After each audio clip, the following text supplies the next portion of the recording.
जय हिंद दोस्तों। यह वीडियो श्रृंखला बीपीएससी टीआरई 3.0 4.0 ठीक है के लिए बहुत ही महत्वपूर्ण है। या तो जो सीटेट का एग्जाम देने जा रहे हैं या बिहार या स्टेट का जो साइंस ग्रुप है, ठीक है, या तो टीजीटी पीजीटी या पीआरटी में जो साइंस पूछा जाएगा उसके लिए बहुत ही इंपॉर्टेंट है। ये पूरी तरह से एनसीईआरटी बेस्ड क्वेश्चन का कलेक्शन है, ठीक है। यहाँ पे ज़रूरत के हिसाब से एक्स्ट्रा फैक्ट का चर्चा किया जाएगा। पहला क्वेश्चन है वर्षा की बूंदों के गोली आकार का उल्लेख करने के लिए जल के निम्नलिखित में से किसका प्रयोग किया जाता है? जल के किस गुण के वजह से वर्षा का बूंद गोलाकार हो जाता है? पृष्ठ तनाव, क्रांतिक परिघटना, श्यानता और दाब, ठीक है। जानते हैं कि जो क्रांतिक परिघटना की वजह से जो जल का बहाव, ठीक है, जल के बहाव को निर्धारित करने वाला क्रांतिक परिघटना है, ठीक है। जल के बहाव को निर्धारित करने वाला एक दूसरी जो परिघटना है उससे आता है, ठीक है। जो वर्षा की बूंदें होती हैं, ठीक है, वो पृष्ठ तनाव की वजह से गोलाकार होती हैं, ठीक।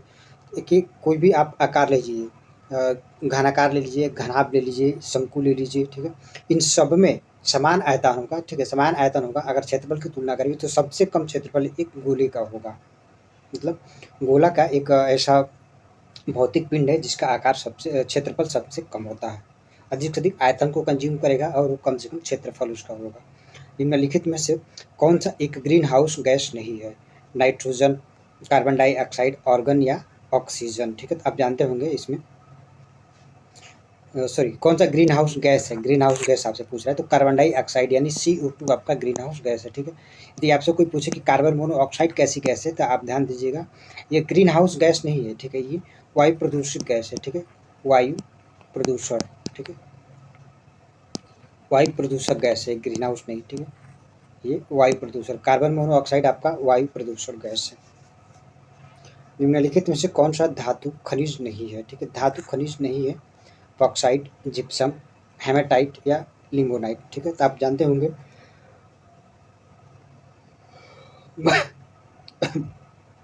बॉक्साइट एल्युमिनियम का खनिज है, ठीक है, एल्युमिनियम का है।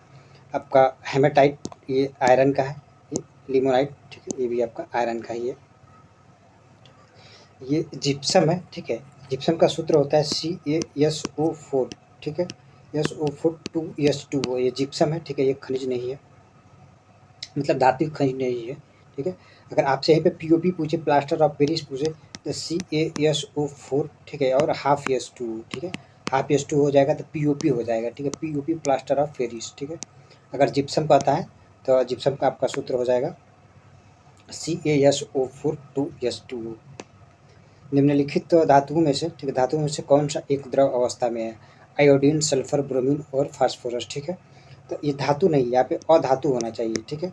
निम्नलिखित में से कौन सा एक अधातु ऐसे, चूंकि देखिए सारे के सारे अधातु हैं, तो इसमें से जो आपका ये है ब्रोमीन है, ठीक है, ब्रोमीन एक अधातु है और द्रव अवस्था में है, ठीक है। ब्रोमीन आपका इसमें लिक्विड अवस्था में है। कमरे के टेम्परेचर पर ब्रोमीन जो है कि लिक्विड अवस्था में होता है। किस वैज्ञानिक ने रेडियोधर्मी तत्व की खोज की थी? Albert Einstein, Benjamin Franklin, Isaac Newton और मैडम क्यूरी। आप जानते हो मैडम क्यूरी ने आपका रेडियोधर्मी तत्व की खोज की थी।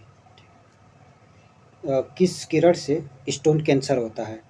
विश्वव्यापी तापमान, रेडियोधर्मिता से, अम्ल वर्षा से या जीव वाणी क्रिया से, ठीक है। तो आप जानते होंगे जो अम्ल वर्षा होता है, ठीक है, अम्ल वर्षा में लगभग आपका 70% के आसपास सल्फर डाइऑक्साइड होता है, ठीक है। सल्फर डाइऑक्साइड मतलब H2SO4, ठीक है, H2SO4 इसमें होता है सल्फर डाइऑक्साइड।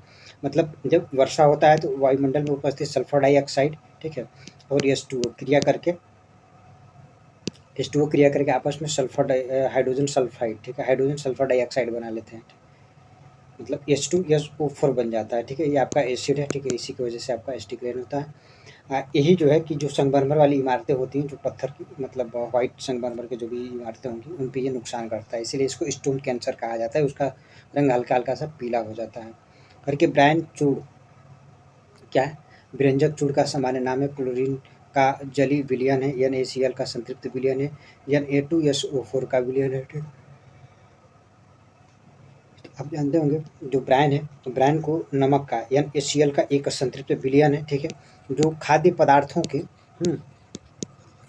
खाद्य पदार्थ के संरक्षण में इसका प्रयोग किया जाता है। ठीक है, नमक का संतृप्त घोल को ब्राइन कहा जाता है और खाद्य पदार्थों के संरक्षण में इसका उपयोग किया जाता है।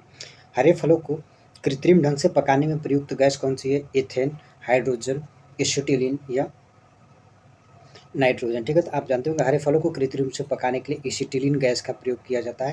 ठीक है, कैल्शियम कार्बाइड CaCO2, ठीक है, CaC2, इसी से ये गैस निकलता है। ठीक है, इसमें हल्का सा नमी H2O अगर आप डालेंगे तो इससे गैस निकलना प्रारंभ हो जाता है। ठीक है, calcium carbide, acetylene gas C2H2 acetylene का सूत्र है। एथेन नहीं, ठीक है, अगर एथिन होता, ठीक है, एथिलीन जो गैस होता है, ठीक है, एथिलीन ये आपका प्राकृतिक रूप से पाया जाने वाला एक वो है, गैस है जो फलों को पकाने के लिए प्रयोग किया जाता है, मतलब प्राकृतिक हार्मोन है एथिलीन। वायु में नाइट्रोजन का परसेंटेज आपको पता होगा 78%। ऑक्सीजन का एक अपर रूप है, मतलब कह रहे हैं कि ओजोन क्या है? ऑक्सीजन का अपर रूप है। ठीक है, ऑक्सीजन का एक समवायु है, ऑक्सीजन का एक यौगिक है और ऑक्सीजन का एक समस्थानिक है। ठीक है, तो इसमें आप जानते होंगे जो आपका ओजोन है ऑक्सीजन का एक अपर रूप है।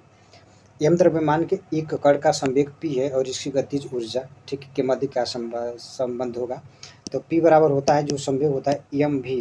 ठीक है, जो गतिज ऊर्जा का सूत्र होता है 1/2 mv²। ठीक है, तो आप m से इसमें ऊपर नीचे मल्टीप्लाई कर दीजिए। ठीक है, ऊपर नीचे मल्टीप्लाई कर दें तो यहाँ क्या हो जाएगा? mv² हो जाएगा। ठीक है, नीचे आपका m हो जाएगा। तो mv की जगह पर क्या लिख सकते हैं? ठीक है, तो यानी 1/2 p²/m, ठीक है, हो जाएगा। तब p²/2m ये आपका सूत्र हो जाएगा इसमें। ठीक है, संवेग और गतिज ऊर्जा के मध्य संबंध कह रहा है कि 4 ओम, 10 ओम और 20 ओम प्रतिरोध का जो समांतर समूह है, ठीक है, ध्यान दीजिएगा, इसको समानांतर समूह में जोड़ना है। अब 15 वोल्ट की बैटरी के साथ जोड़ा जाए तो परिपथ में धारा कितना प्रवाहित हो जाएगा? ध्यान से देखिए, जो प्रतिरोध होता है, ठीक है, उसको जोड़ने के लिए समांतर क्रम और एक श्रेणी क्रम दो तरह से अपनाया जाता है। समांतर क्रम में 1/2, ठीक है, मतलब उल्टा करके 1/r ऐसे करके जोड़ा जाता है। तो 1/4, ठीक है, प्लस 1/10 प्लस 1/20, इसको आप टोटल जोड़ेंगे एलसीएम लेकर के तो ये 8/20 आ जाएगा। ठीक है, 8/20 उसको उल्टा कर देंगे तो 20/8 हो जाएगा। ठीक है, तो यानी R बराबर आपका कितना आ जाएगा? 20/8 आ जाएगा। आप V बराबर जानते हैं RI होता है। ठीक है, RI होता है तो वोल्टेज कितना दे रखा है? वोल्टेज आपका 15 वोल्ट दे रखा है, तो 15/20/8, ठीक है, 8 ही आपका ऊपर चला जाएगा। ठीक है,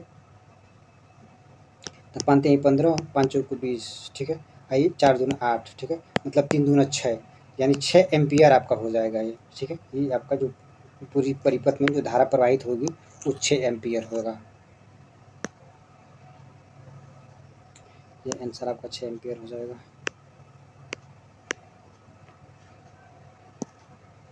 निम्नलिखित पदार्थों में से कौन सा एक लौह चुंबकीय है? निकिल, लकड़ी, सोना या मैग्नीशियम। लौह चुंबकीय वो पदार्थ होते हैं जो लोहे के चुंबक के समक्ष रखेंगे तो थोड़े से उनमें चुंबकत्व का गुण आ जाता है, तो वो आपका निकल हो जाएगा। ध्वनि की चाल अधिकतम हो जाएगा जल में, निर्वात में, वायु में, इस्पात में। तो जानते हैं जो माध्यम की ध्वनि एक क्या यांत्रिक तरंगे, यांत्रिक तरंगों की गुण होता है कि माध्यम की जैसे जैसे कठोरता बढ़े उसकी माध्यम का घनत्व बढ़ता चला जाता है, तो उसमें उस यांत्रिक तरंग का जो गति है वो भी बढ़ता चला जाता है। तो इसमें सबसे ज़्यादा जो घनत्व होगा इस्पात का होगा, यानी इस्पात में सबसे ज़्यादा ध्वनि की गति होगी।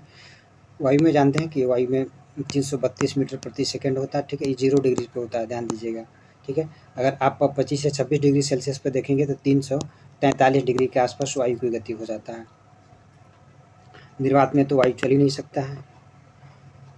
कांच की एक छड़ को रेशम से रगड़ते हैं तब इस परिघटना में प्रकाश आवेशित हो जाता है। ठीक है, ध्यान दीजिएगा, कांच से जब रेशम की छड़ को रगड़ा जाता है तो जो रेशम की छड़ होता है, ठीक है, इस पे जो रेशम के कपड़ा होता है या जो रेशम होता है उस पर निगेटिव चार्ज चढ़ जाता है। ठीक है, उस पर निगेटिव, कांच पर आपका प्लस आयन हो जाता है। ठीक है, तब इस पर किस प्रकार का आवेश हो जाएगा? मतलब रेशम पे पूछ रहा है कि किस प्रकार का आवेश हो जाएगा, तो रेशम पे आपका ऋण आवेश हो जाएगा, रेशम पे ऋण आवेश हो जाएगा और कांच पे कौन सा? धन आवेश हो जाएगा।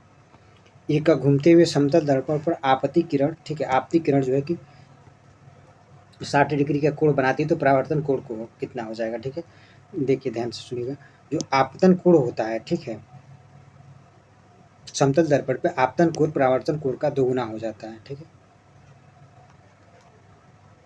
देखिए सॉरी, दोगुने एंगल से घूमता है, ठीक है। अगर आप उसके तरफ मिरर की तरफ स्पीड से आ रहे हैं, ठीक है, v स्पीड से आ रहे हैं तो 2 स्पीड दिखाएगा। देखिए जो परावर्तन का नियम को क्या होता है कि परावर्तन का नियम कहता है कि आपतित कोण और परावर्तित कोण दोनों बराबर होना चाहिए, ठीक है। आपतित कोण और परावर्तित कोण हमेशा बराबर होता है।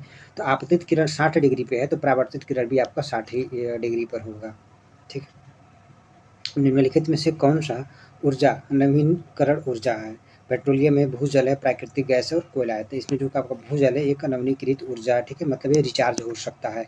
बारिश हुआ, पानी रिस करके नीचे ज़मीन के अंदर चला जाएगा, फिर आप उसका इस्तेमाल करेंगे, फिर बारिश होगा, फिर नीचे चला जाएगा। लेकिन पेट्रोलियम गैस एक बार खत्म होगा तो फिर आप इसको बनने में लगभग करोड़ों साल लग जाते हैं।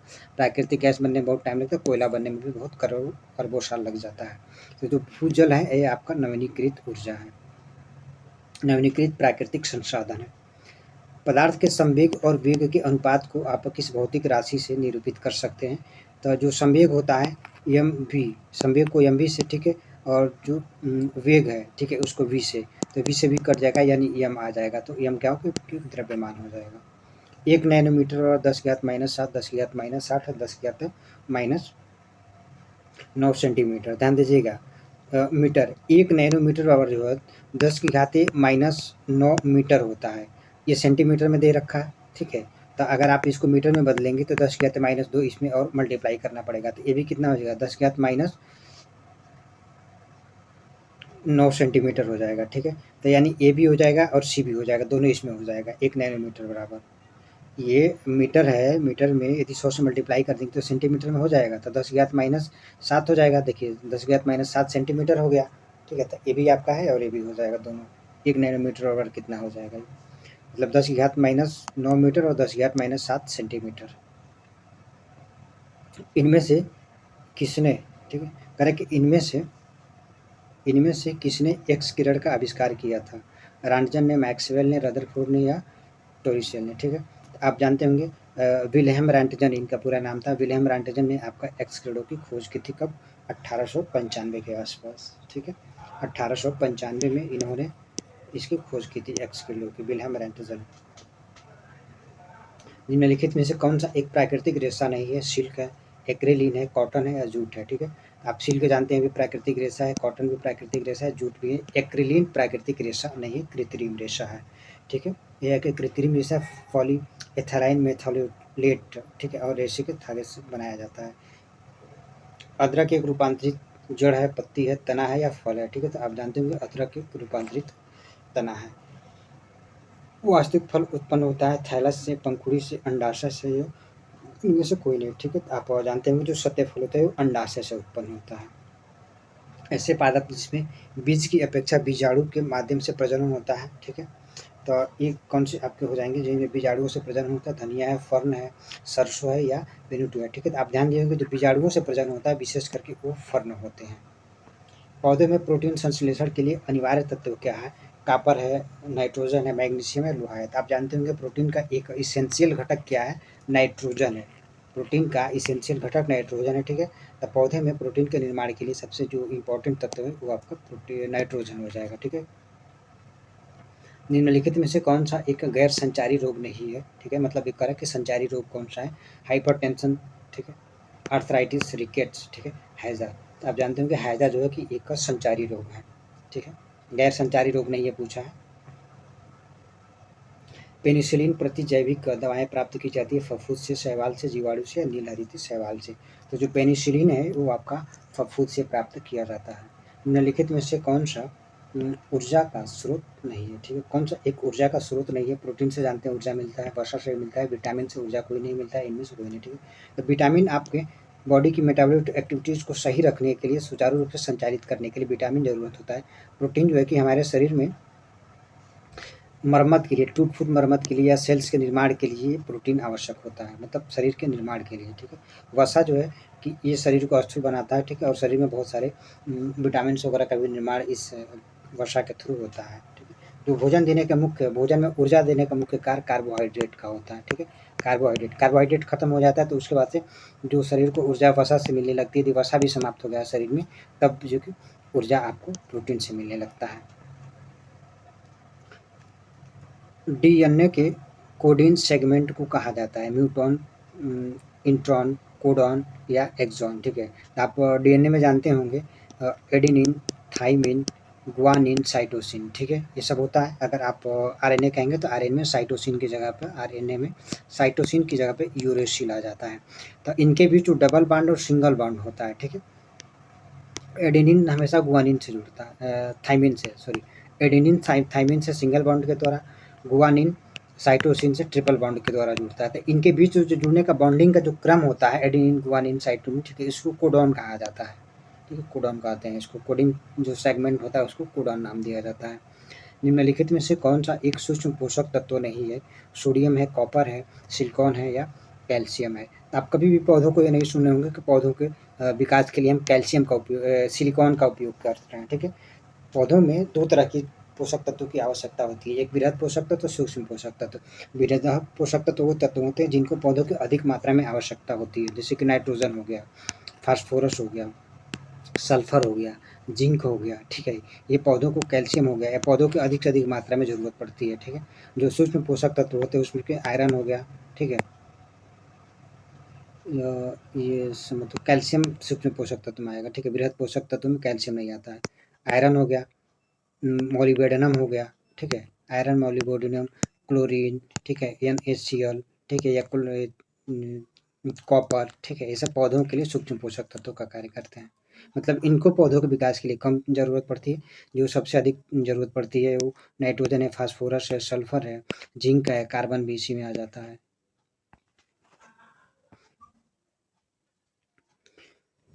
जब प्रकाश की किरण समतल दर्पण पर सामान्य रूप से आपतित होती है तो प्रकाश की किरणें उस रेखा में परावर्तित हो जाती है, ठीक है। आपतित किरण के साथ 90 डिग्री के कोण बनाते हुए परावर्तित हो जाती है। यह आपतित किरण बिल्कुल 45 डिग्री का कोण बनाकर परावर्तित है, बिल्कुल परावर्तित नहीं होती है, ठीक है। देखिएगा, ध्यान से समझिए करके, जब समतल दर्पण सामान्य रूप से आपतित होती है तो उसी रेखा में परावर्तित हो जाती है, ठीक है? जैसे आपतित होती है उसी रेखा में वैसे ही वो परावर्तित हो जाती है, ठीक है। तो इसमें पहला वाला ऑप्शन हो जाएगा। आगे बढ़िए। करके निम्नलिखित में से कौन सा पेट्रोलियम के आंशिक आसवन के द्वारा प्राप्त नहीं किया जा सकता है? तो एसफॉल्ट, जिसको डामर कहते हैं, जो कुलतार यानी जो रोड बनाने का जो काम आता है, ठीक है, इसको एसफॉल्ट कहा जाता है। इसमें लगभग 200 से अधिक जो कि आप तत्व होते हैं, ठीक है, 200 से अधिक इसमें तत्व पदार्थ यौगिक होते हैं। कोयला गैस, प्राकृतिक गैस या पैराफिन मोम, ठीक है। तो इसमें जो है कि आपका कोयला गैस प्राकृतिक रूप से आप आंशिक आसवन के द्वारा प्राप्त नहीं कर सकते हैं, ठीक है। कोल गैस मुख्य रूप से इसमें CH4 मेथेन होता है, ठीक है, लगभग 90% के आसपास मेथेन होता है कोल गैस में। बाहरी झिल्ली, भीतरी झिल्ली, क्रिस्टी, मैट्रिक्स इत्यादि किस कोशिकांग के भाग है? माइटोकॉन्ड्रिया के, रिक्तिका के, लयन काय के, ठीक है, या गाल्जी काय के। तो ये सब के सब माइटोकॉन्ड्रिया के भाग हैं, ठीक है। काष्ठी पौधों का सबसे बाह्य आवरण निम्नलिखित में किसका बना होता है? मृत का कोशिकाओं का, अर्धिचर्म का, संवहनी कोशिकाओं का, विभज्योति कोशिका का, ठीक है। तो आप जानते होंगे मृत कोशिकाओं का बना होता है। पृथ्वी के समस्त पारिस्थितिकी तंत्र को एक साथ मिला करके कहा जाता है जैव समुदाय, जैव मंडल, पारिस्थितिकी समुदाय या समुदाय, ठीक है। तो इसको जैव मंडल यानी बायो स्फीयर कहा जाता है, ठीक है। क्या कहते हैं? बायो स्फीयर कहा जाता है। सूर्य पूरब में उगता है, ठीक है, और पश्चिम में अस्त होता है। इसका अर्थ है कि उत्तरी ध्रुव से देखने पर पृथ्वी नियमानुसार घूर्णन करती है। मतलब आप उत्तरी ध्रुव पर खड़ा होकर के देख रहे हैं तो पृथ्वी का घूर्णन आपको कैसे दिखाई देगा, ठीक है। तो आप जानते होंगे जब पश्चिम से घूम करके पूरब जाएंगे तभी हमारा सूर्योदय पूरब की तरफ होता है, ठीक है, यानी पश्चिम से पूरब की तरफ, सॉरी, पश्चिम से पूरब की तरफ सूर्य का घूर्णन दिखाई देगा आपको। पृथ्वी का घूर्णन पश्चिम से पूरब की तरफ दिखाई देगा, घूर्णन करती हुई पृथ्वी। करके भोजन की आवश्यकता होती है हमारे शरीर को, या कोई भी जीवित प्राणी है, ठीक है, या वनस्पति है, उसको भोजन की आवश्यकता क्यों पड़ती है? केवल शरीर की वृद्धि विकास के लिए, केवल नई कोशिकाओं ऊतकों को मरम्मत के लिए, केवल आवश्यक ऊर्जा प्रदान करने के लिए, सभी के लिए, ठीक है। तो इसमें भोजन की आवश्यकता सभी के लिए जरूरत पड़ती है, सभी ऊपर कार्य भोजन के लिए है। निम्नलिखित में से कौन रिक्तिका का कार्य नहीं है? कोशिका की दृढ़ता, ठीक है, और स्फीति प्रदान करना, संचयन, ठीक है, चलन या अपशिष्ट पदार्थों का उत्सर्जन, ठीक है। तो आप कोशिका का आकार देखेंगे तो कोशिका में एक ऐसे कुछ संरचना होती है, रिक्तिका होती है, ठीक है, खाली खाली स्थान जो होता है। तो उसमें देखिए कुछ स्फीति पदार्थ है, कुछ दृढ़ता प्रदान करते हैं, ठीक है, संचलन उसका कार्य नहीं है, उसमें कुछ अवशिष्ट पदार्थ होते हैं, ठीक है। इसको कोशिका का भंडार गृह कहा जाता है। रिक्तिका को कोशिका का भंडार गृह कहा जाता है क्योंकि इसमें कुछ अवशिष्ट पदार्थ और कुछ उपयोगी पदार्थ, ठीक है। इसमें कुछ अवशिष्ट, ठीक, कुछ अवशोषी पदार्थ इसमें भंडारित रहता है, ठीक है। कुछ उपयोगी होता है, कुछ अवशिष्ट पदार्थ होता है जिसका कोई उपयोग नहीं रहता है। जब साइकिल की ट्यूब में वायु भरी जाती है तो यह फूल जाता है क्योंकि वायु की गतिशीलता के कारण वायु दाब डालती है, वायु दाब नहीं डालती है, या ट्यूब कठोर पदार्थ से बनी होती है, ठीक है। जब वायु दाब डालेगी तभी जाकर के फूल जाएगा। परंपरागत बल्बों के स्थान पर एलईडी बल्ब प्रयुक्त हो रहा है, क्यों? ठीक है, ये आकार में छोटे हैं, कम बिजली का उपयोग करते हैं, समान मात्रा में प्रकाश तथा ऊष्मा उत्पादित करते हैं, या उनकी लागत कम है, ठीक है। लागत तो कम नहीं है, लेकिन ये बिजली का कम उपयोग करते हैं, ठीक है। क्या करते हैं? बिजली का कम उपयोग करते हैं। इनकी सबसे बड़ी खास बात यही है कि बिजली का उपयोग सबसे कम करते हैं, ठीक है। तो इसमें आपका आंसर हो जाएगा बी वाला। चलिए, वीडियो देखने के लिए बहुत बहुत धन्यवाद।